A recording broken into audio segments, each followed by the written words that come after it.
সুপ্রিয় দর্শক, আসসালামু আলাইকুম। ডাকসু নির্বাচনের একেবারেই আড়ালে পড়ে গেল জাহাঙ্গীরনগর বিশ্ববিদ্যালয় কেন্দ্রীয় ছাত্র সংসদ নির্বাচনটি। কিন্তু এই ডাকসু শেষ হওয়ার পরই জাহাঙ্গীরনগরের নির্বাচন নিয়ে নতুন করে উন্মাদনা শুরু হয়েছে এবং এখানে ভিপি পদে কারা জিততে পারেন, জিএস পদে কারা জিততে পারেন, অন্যান্য পদগুলোতে ডাকসুতে যেভাবে শিবিরের নিরঙ্কুশ জয় হয়েছে সেখানেও কি একই অবস্থা দেখা যাবে কিনা, কি নাকি ছাত্র দল সেখানে কামব্যাক করবে, এগুলা নিয়ে নতুন করে আলোচনা শুরু হয়েছে। আমি জাস্ট আপনাদেরকে এই ভিডিওতে যে এই ভিপি পদে কারা জিততে পারেন সেখান থেকেই আপনাদেরকে জানানোর চেষ্টা করব কারা এগিয়ে রয়েছেন, এবং আমি মোটামুটি 4 জনের একটা লিস্ট করেছি। সেখান থেকে শেষ পর্যন্ত আমি 2 জনের নাম বলবো, সেখান থেকেই একজন জয়লাভ করতে পারেন। যেমনটা আমি ডাকসুর ক্ষেত্রে বলেছিলাম 5 জনের মধ্যে প্রথমে 5 জনের লিস্ট করেছিলাম, সেই 5 জন থেকে শেষ পর্যন্ত 2 জনের নাম উল্লেখ করেছি। সেই 2 জনের মধ্যেই শেষ লড়াইটা হয়েছে, যদিও সাদেক কাইম যোজন যোজন ভোটে এগিয়ে জয়লাভ করেছেন, ডাকসুর ভিপি হয়েছেন।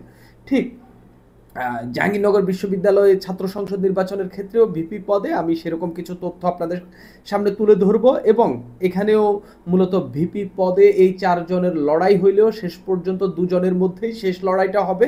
এখান থেকেই যে কোনো একজন জয়লাভ করে আসবেন বলে আমি মনে করি। এর মধ্যে এই যে 4 জনের নাম বলবো, এখানে ছাত্র দল, ছাত্র শিবির, বাকছাস, তারপরে স্বতন্ত্র সবাই রয়েছেন, এবং এখান থেকেই যে কেউ একজন জয়লাভ করছেন এটা মোটামুটি কনফার্ম। প্রথমে আমি আরিফুজ্জামান উজ্জ্বল ক্যাম্পাসে খুবই প্রমিনেন্ট একজন ছাত্র নেতা। তিনি ভিপি পদপ্রার্থী, তার ব্যালট নাম্বার 3। তিনি যে বাকছাসের বাংলাদেশ গণতান্ত্রিক ছাত্র সংসদ, অর্থাৎ এই জুলাই অভ্যুত্থানের পর যে একটি ছাত্র সংগঠন ক্যাম্পাসগুলোতে আত্মপ্রকাশ করেছিল বাকছাস, ঢাকা বিশ্ববিদ্যালয় যেটার প্রতিনিধি ছিলেন আব্দুল কাদের, আবু বাকের মজুমদাররা, সেই বাকছাসের প্রার্থী, ভিপি প্রার্থী তিনি বাকছাসের বিশ্ববিদ্যালয়ের আহ্বায়ক, মানে জাহাঙ্গীরনগর বিশ্ববিদ্যালয়ের আহ্বায়ক। তিনি ওই প্যানেল থেকে তিনি ভিপি পদে লড়ছেন। তিনি জাবিশাসের সাবেক সভাপতি, তিনি মার্কেটিং বিভাগে পড়েন, তিনি শহীদ সালাম বরকত হলের শিক্ষার্থী, তার বাড়ি হচ্ছে খুলনা। এই যে যতজন প্রার্থী, আমি এখানে 4 জন প্রার্থীর নাম বলবো, একমাত্র খুলনার। আসলে এখানকার যে 4 জন এক একজন এক এক জেলার, তো সেখান থেকে জেলা ভিত্তিক যে ভোট সেটা আসলে একজনের আরেকজনে পাওয়ার, বা জেলা চিন্তা করে যারা ভোট দেয় একজনের আরেকজনে পাওয়ার সম্ভাবনা খুবই কম। এবং এই শিক্ষার্থীর জুলাই আন্দোলনে ভালোই ভূমিকা ছিল, এবং তিনি হচ্ছে ওই সময়ই হচ্ছে সাংবাদিকতা করেছেন, এবং তার এই সাংবাদিকতার ভূমিকা নিয়ে শিক্ষার্থীদের মধ্যে এক ধরনের পজিটিভ একটা ভাইব রয়েছে। তিনি মার্কেটিং ডিপার্টমেন্টে পড়েন, মোটামুটি ব্যবসা অনুষদের একটা বড় একটা ডিপার্টমেন্ট। সেই জায়গা থেকে তার এগুলা সবই শক্তির জায়গা। জুলাই অভ্যুত্থানের একজন অন্যতম ব্যক্তি হিসাবে তার যে অভ্যুত্থান পরবর্তী সময়ে তার প্রতি মানুষের এক ধরনের সমর্থন রয়েছে সেই জায়গা থেকে। পাশাপাশি বাকছাসের বিশ্ববিদ্যালয়গুলোতে যতই হোক, যেহেতু এনসিপি ব্যাকড একটা ছাত্র সংগঠন, পাশাপাশি বৈষম্য বিরোধী ছাত্র আন্দোলনের যুক্ত এই সংগঠনটির সঙ্গে রয়েছে, সেই জায়গা থেকে অভ্যুত্থানের একটা অংশের ভোট অবশ্যই তারা পাবে। আর পাশাপাশি আরিফুজ্জামান উজ্জ্বল, তার সাংবাদিকতা, তার বিশ্ববিদ্যালয়ে তার অবস্থান, সেগুলো মিলিয়ে তিনি হচ্ছে একটা নির্দিষ্ট ভোট পাইতে পারেন। এটা হইল তার মানে ভিপি পদে তার ভোট পাওয়ার অনেকগুলো পজিটিভ দিক। তার নেগেটিভ দিকগুলো কি? তিনি একটি বাকছাসের নেতা, তার অপোজিটে ইলেকশন করছেন অন্যান্য প্রার্থীরা, ছাত্র দলের, ছাত্র শিবিরের, তারপরে স্বতন্ত্র অনেকেই হচ্ছে নির্বাচন করছেন। বিশ্ববিদ্যালয়ে যে অভ্যুত্থানটি হয়েছে, আমরা জানি ওই জাহাঙ্গীরনগর বিশ্ববিদ্যালয়ের একটু বাম ঘরনার যে রাজনীতি, সেটার একটু প্রভাবটা একটু বেশি। সেই জায়গা থেকে এই যে আন্দোলনের পর যারা এই বৈষম্য বিরোধী ছাত্র আন্দোলন কিংবা বাকছাসকে অনেকেই কিছুটা ডানপন্থী সংগঠন হিসাবে দাবি করে, সেই জায়গা থেকে একটা ডানপন্থী সংগঠন যদি উল্লেখ করে তাদেরকে ভোট দেওয়ার প্রবণতাটা কম হয়, সেটা হচ্ছে তাদের ক্ষেত্রে একটা দুর্বলতা। পাশাপাশি ছাত্রদল বা হচ্ছে শিবিরের যেরকম স্টক ভোট রয়েছে, তাদের সেই স্টক ভোটটা, অর্থাৎ মানে একটা সংগঠন হিসাবে যে দীর্ঘদিন ধরে যে ভোটটা তারা হচ্ছে কন্টেইন করে, সেই ভোটটা হচ্ছে তাদের সেই ক্ষেত্রে কিছুটা কম রয়েছে। পাশাপাশি প্রার্থীর পরিচিতি, প্রার্থীর প্রভাব নিয়ে কিংবা প্রার্থীকে নিয়ে ক্যাম্পাসে ব্যাপক উন্মাদনা রয়েছে এই আরিফুজ্জামান উজ্জ্বলকে নিয়ে। তো এটা গেল আরিফুজ্জামান উজ্জ্বল, তার জিতে আসার সম্ভাবনা খুবই ভালো রয়েছে, কিছুটা নেগেটিভ দিকে রয়েছে। আব্দুর রশিদ জিতু, আব্দুর রশিদ স্বতন্ত্র প্যানেল থেকে তিনি নির্বাচন করছেন। তিনি আহ্বায়ক গণ অভ্যুত্থান রক্ষা আন্দোলন। তিনি তুলনামূলক সাহিত্যে পড়েন, সাহিত্য বিভাগে পড়েন, আলবেরুনি হলে শিক্ষার্থী, তার বাড়ি হচ্ছে শরীয়তপুরে। তার ডিপার্টমেন্টটা একটু ছোট। এখানে এতক্ষণ যেটা বলেছি এগুলো সবই তার পজিটিভ দিক। শরীয়তপুরের ছেলেমেয়েরা তাকে ভোট দেবে, তার আশপাশের জেলার মানুষ তাকে ভোট দেওয়ার ক্ষেত্রে তাকে এগিয়ে রাখবে। তিনি অভ্যুত্থানের যে গণ অভ্যুত্থান রক্ষা যে আন্দোলন সেটির তিনি আহ্বায়ক, অর্থাৎ অভ্যুত্থানকে এখনও তিনি ধারণ করছেন এবং সেটা রক্ষার জন্য তিনি কাজ করে যাচ্ছেন। এবং স্বতন্ত্র তার কোনো রাজনৈতিক পরিচিতি নাই, সেই ক্ষেত্রে স্বতন্ত্রদের প্রতি যাদের হচ্ছে বাছাই করার অপশান রয়েছে সেই জায়গা থেকে, বা স্বতন্ত্রদেরকে যারা ভোট দিতে চায় তাদের জন্য এই আব্দুর রশিদ জিতু সবচেয়ে ভালো অপশান। তার ডিপার্টমেন্টটাও খুব বেশি বড় না, ছোট। তিনি আলবেরুনি হলে থাকেন, এগুলো তার পজিটিভ দিক। তার দুর্বলতার দিক হইল তিনি অভ্যুত্থানের এই আব্দুর রশিদ জিতু যে শেখ হাসিনার পতনে যে আন্দোলন হয়েছে সেই আন্দোলনে তিনি সমন্বয়ক ছিলেন। অর্থাৎ আমি এর আগে যে প্রার্থীর নাম বলেছি আরিফুজ্জামান উজ্জ্বল, তার সঙ্গে একই ক্যাটাগরির ভোটগুলো তাদেরকে ভাগাভাগি করতে হবে। এটা হইল একটা তাদের উইকনেস এই দুইজনেরই। পাশাপাশি তার কোনো তিনি স্বতন্ত্র প্রার্থী, অর্থাৎ পলিটিক্যাল সংগঠন হিসাবে যে একটা স্টক ভোট তার থাকে। ধরেন আপনি যদি ছাত্রদল থেকে নির্বাচিত করেন, আপনি প্রচার চালান আর না চালান, যদি ছাত্রদল কেন্দ্রীয়ভাবে এটাকে স্বীকৃতি দেয় তাহলে আপনি অটোমেটিক্যালি কিছু ভোট পেয়ে যাবেন। তো সেই স্টক ভোটটা এই আব্দুর রশিদ জিতুর ক্ষেত্রে নাই, এটা একটা তার উইকনেস। অন্যান্য দিক দিয়ে প্রার্থীকে নিয়ে ক্যাম্পাসে এক ধরনের উন্মাদনা রয়েছে, শিক্ষার্থীদের মধ্যে গ্রহণযোগ্যতা রয়েছে, তাকে নিয়ে পজিটিভ একটা ভাইব দেখতে পাচ্ছি। তবে স্টক ভোট এবং হচ্ছে এই অভ্যুত্থানের ভোটগুলো ভাগাভাগি হওয়ার ক্ষেত্রে যে একটা প্রতিবন্ধকতা বা তার জয়লাভের ক্ষেত্রে একটা ছোটোখাটো হইলেও কিছু বিষয় দেখা যাচ্ছে। এরপর আমি আসছি আরিফুল্লাহ, ছাত্র শিবিরের যিনি প্রার্থী।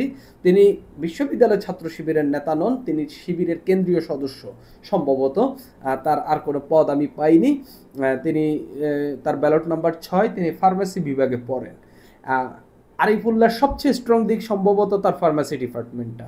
এই ডিপার্টমেন্টের সেশন জট রয়েছে, অনেক পুরনো শিক্ষার্থীরা এখনও বিশ্ববিদ্যালয়ে আছে, অর্থাৎ তাদের অনেক জুনিয়ররাও হচ্ছে ক্যাম্পাস ছেড়ে গেছেন, বের হয়ে গেছেন, এবং তাদের জুনিয়ররা তাদের থেকে সিনিয়র হয়ে গেছেন ক্যাম্পাসের একাডেমিক দিক দিয়া। সেই জায়গা থেকে ফার্মেসি ডিপার্টমেন্টের প্রচুর শিক্ষার্থী এখনও ক্যাম্পাসে অবস্থান করছেন। সেই ভোটগুলো যদি আরিফুল্লাহ টানতে পারেন, ছাত্র শিবিরের ডাকসুর পর জাকসুতেও ছাত্র শিবিরের একটা জয় জয়কার হইতে পারে। তিনি মীর মোশাররফ হোসেন হলে থাকেন, তার বাড়ি চট্টগ্রামে। চট্টগ্রামের শিক্ষার্থীরা যে কী পরিমাণ ক্যাম্পাসগুলোতে রয়েছে এবং কী পরিমাণ ভর্তির সুযোগ পান, এটা আমরা ঢাকা বিশ্ববিদ্যালয়ের দিকে তাকাইলেই দেখতে পারি। ঢাকা বিশ্ববিদ্যালয়ে যে ভিপিজিএস যে দুজনই হয়েছেন, দুজনের বাড়ি কিন্তু চট্টগ্রাম। চট্টগ্রাম কিন্তু এখন একটা ফ্যাক্টর হয়ে দাঁড়াচ্ছে। আমিও চট্টগ্রাম বিভাগের ছেলে, সেই জায়গায় এই ক্যাম্পাস নির্বাচনগুলোতে চট্টগ্রাম একটা ফ্যাক্টর হয়ে থাকছে। কেননা এখানকার এই সব অঞ্চলের শিক্ষার্থীরা অনেক শিক্ষার্থী হচ্ছে ক্যাম্পাসগুলোতে রয়েছেন এবং তারা তাদের এলাকার প্রার্থীদেরকে ভোট দেওয়ার ক্ষেত্রে এগিয়ে রাখেন। আরিফুল্লাহর এগুলা তো সব শিবিরের তার স্টক ভোট রয়েছে। তারপরে হচ্ছে শিবিরের নেতা হিসাবে যে আমরা ডাকসুতে যেটা দেখলাম, অনেকেই মনে করে ক্লিন ইমেজের নেতা, অনেকেই মনে করেন দুর্নীতি করবে না, প্রতারণা করবে না। সেই জায়গা থেকে শিবিরের প্রতি এই শিক্ষার্থীদের এক ধরনের টান রয়েছে। পাশাপাশি হচ্ছে এই যে পুরনো ছাত্রলীগ, তারপরে ছাত্রদল, আওয়ামী লীগ, বিএনপির যে পুরনো ধাঁচের যে রাজনীতি, সেই রাজনীতি থেকে এখন নতুন কিছু অপশান চুজ করছেন হচ্ছে শিক্ষার্থীরা নির্বাচনের ক্ষেত্রে। অন্তত জুলাই অভ্যুত্থানের পর আমরা এই বিষয়টা দেখতে পাচ্ছি। পাশাপাশি শিবির এই যে ঢাকা বিশ্ববিদ্যালয় জয়ের ক্ষেত্রে শিবিরের যে ট্রিকটা আমি অন্যতম হিসাবে দেখেছি, সেটা হচ্ছে সারা দেশ থেকে, তৃণমূল থেকে তারা গরিব দুঃখী শিক্ষার্থীদেরকে যেভাবে তুলে এনে নিজেরা পয়সা খরচ করে শিক্ষার্থীদেরকে বিশ্ববিদ্যালয়মুখী করছেন, এটা তাদের অন্যতম দিক। ঢাকা বিশ্ববিদ্যালয়ের মতো যে জাহাঙ্গীরনগর বিশ্ববিদ্যালয়ে তাদের এরকম তৃণমূল থেকে তুলে আনা শিক্ষার্থীরা নাই, এটা আপনি কিভাবে বলবেন? অবশ্যই, অর্থাৎ তাদের ভোট আপনি দেখবেন না, কিন্তু রেজাল্ট পেলেই হয়তো বুঝতে পারবেন। এটা হইল তার এই আরিফুল্লাহর স্ট্রং দিক। আর অন্যান্য তার যে উইকনেস, জাহাঙ্গীরনগর বিশ্ববিদ্যালয় যেহেতু একটু প্রগতিশীল বিশ্ববিদ্যালয়, সেইখান থেকে একটা ধর্মভিত্তিক কিংবা একাত্তরে যেই রাজনৈতিক দলটির ভূমিকা ভিন্ন ছিল, সেই দলটির ছাত্র সংগঠনকে বাছাই করবে জাহাঙ্গীরনগর বিশ্ববিদ্যালয়ের শিক্ষার্থীরা, এটা নিয়ে আলোচনা সমালোচনা আছে। অর্থাৎ শিক্ষার্থীরা শিবিরকে বাছাইয়ের ক্ষেত্রে ভাবতে পারেন, কেননা শিবিরকে নিয়ে নানা ধরনের বিতর্ক রয়েছে। ধর্মভিত্তিক রাজনীতির সংগঠনের কেউ সেখানে ভিপি হবেন কিনা এটা নিয়ে তর্ক রয়েছে, কিংবা হচ্ছে শিক্ষার্থীদের মধ্যে সমালোচনা রয়েছে। পাশাপাশি তাদের প্রতিদ্বন্দ্বী রয়েছে অনেকে, এই প্রতিদ্বন্দ্বী ডিঙিয়ে আসলে তিনি কতটুকু এগোতে পারেন। এবং হচ্ছে এই শিক্ষার্থীর ক্যাম্পাসে খুব বেশি পরিচিতি নেই, এই আরিফুল্লাহর খুব বেশি পরিচিতি নেই, তাও বলা যায় না। তারা যেহেতু এক ধরনের গোপন অবস্থায় রাজনীতি করেন, হয়তো তাদের কর্মীদের মধ্যে, সমর্থকদের মধ্যে তাদের পরিচিতি থাকতে পারে, এবং হচ্ছে সেই ভোটগুলো যদি ব্যালটের চলে আসে তাহলে তো আপনি কখনোই জয় ঠেকাতে পারবেন না, যেমনটা ডাকসুতে ঘটেছে। সেই জায়গা থেকে এই প্রার্থীর ক্ষেত্রে কিছুটা উইকনেস রয়েছে।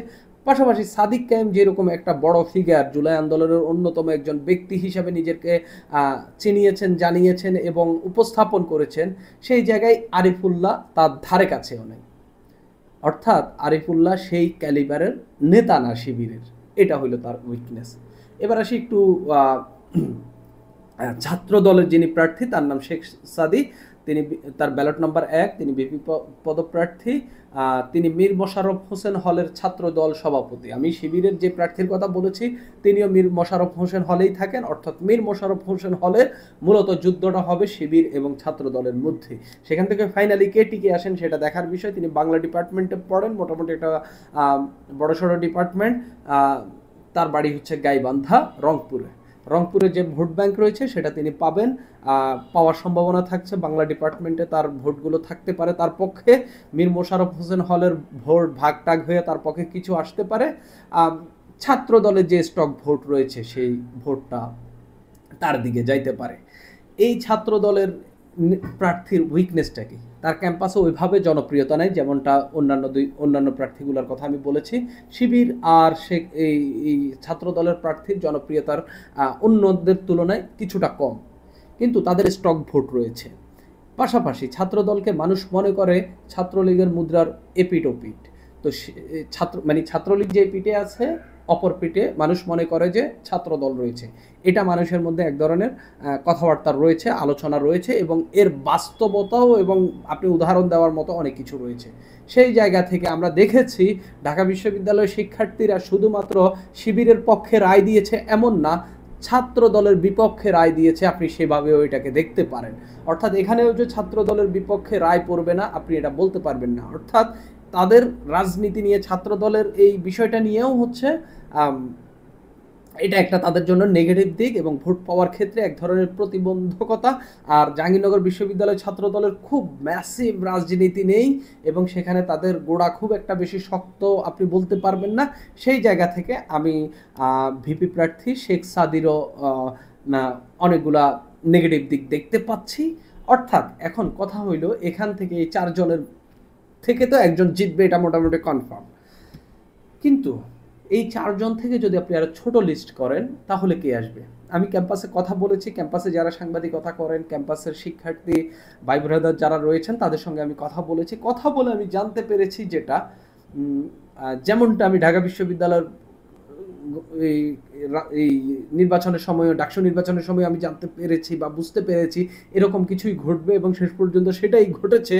এখনও আমার কাছে যে তথ্য রয়েছে বা যে আলাপ আলোচনা ক্যাম্পাসে রয়েছে সেটা হচ্ছে বাকছাসের প্রার্থী আরিফুজ্জামান উজ্জ্বল এবং স্বতন্ত্র প্যানেলের আব্দুর রশিদ জিতু, এই দুজনের একজন জিতে আসতে পারেন বলে ক্যাম্পাসে এই তথ্যটি সবচেয়ে বেশি শিক্ষার্থীদের মধ্যে আলাপ আলোচনা হচ্ছে।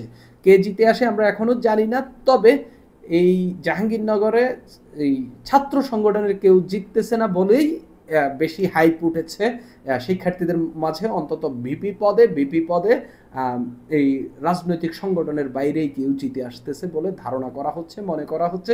তবে ভোটের হিসাব নিকাশে শেষ পর্যন্ত কি হয় বলা যায় না। সবারই কিছু স্টক ভোট রয়েছে, সবারই প্রতিবন্ধকতা রয়েছে, সবারই পরিচিতি অপরিচিতি সবই রয়েছে, সবারই পজিটিভ নেগেটিভ সব জায়গায় সব কিছু রয়েছে। তবে আমি একটা তথ্য আপনাদেরকে দিয়ে যেতে চাই, ঢাকা বিশ্ববিদ্যালয়ে যেরকম 30,000-এর বেশি ভোট পড়েছে, জাহাঙ্গীরনগরের ভোটার সংখ্যা এর অনেক কম, 11,919। ঢাকা বিশ্ববিদ্যালয়ের ভোটার সংখ্যা 39,000-এর মতো, আর জাহাঙ্গীরনগরের ভোটার সংখ্যা 11,000। অর্থাৎ তুলনামূলক একটা ছোট নির্বাচন, কিন্তু দীর্ঘ 33 বছর পর এই নির্বাচনটা হচ্ছে। এই নিয়ে শিক্ষার্থীদের মধ্যে ব্যাপক আগ্রহ রয়েছে। শেষ পর্যন্ত কে জিতে আসে, নাকি ডাকসুর মতো জাকসুতেও শিবির নিরঙ্কুশ বা ভূমিধস জয় নিয়ে বাজিমাত করে তাক লাগিয়ে দেয়, সেটাই এখন দেখার বিষয়। নাকি ছাত্রদল কামব্যাক করে, নাকি স্বতন্ত্র অথবা বাকছাসের কেউ সেখানে ভিপি পদে জয়লাভ করেন, সেটা দেখার জন্য আমাদেরকে বৃহস্পতিবার আবারও মধ্যরাত পর্যন্ত অপেক্ষা করতে হবে। সুপ্রিয় দর্শক, এখন এই পর্যন্তই।